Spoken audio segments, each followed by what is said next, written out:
Okay, the next one we're going to cover is the rockback position, and I'll show you the version with and without a prop to push into the front of your body.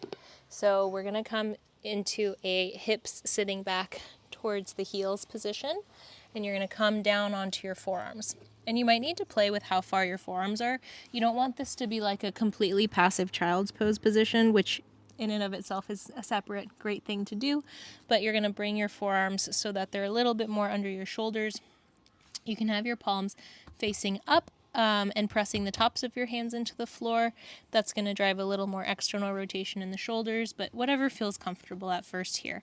You're going to lightly reach those shoulders down and press your forearms into the floor. Make sure those shoulders are not shrugged up towards the ears, and then you're going to feel some space expanding back here. You'll take a soft inhale, sip in through your nose, and a sighing exhale out of your mouth.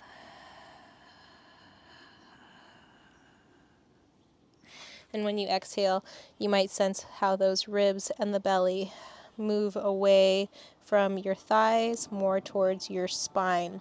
So this isn't a completely passive exercise. You're not just hanging out in the shoulders here.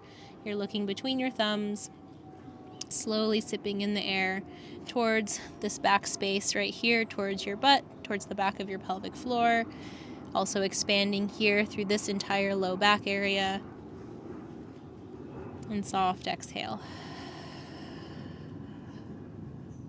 This is going to get more posterior expansion, so it's also really good for wide ISAs who are very flat front to back and really wide.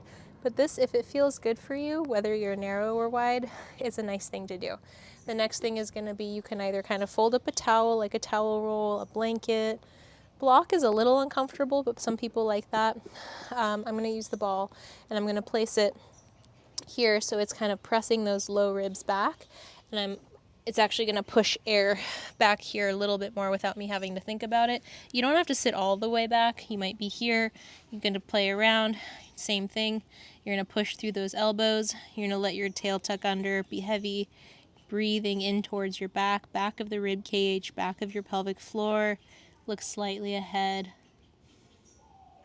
As you exhale, let your front ribs kind of melt even a little bit more over the prop. Keep them in. Think about encouraging more breath through the back. You might notice that it feels like you're getting it kind of more up in your collarbones, shoulders. That's when you might want to just engage your shoulders a little bit more down away from your ears, because that pressure is probably going to also want to come up towards like your neck, collarbone area. Don't worry about that, but just try to kind of ease up and ground and draw those shoulders down so that you slowly, the more slowly you can kind of sip in the air, take, 4, 5, 6 seconds to breathe in. It's going to have time to expand back here.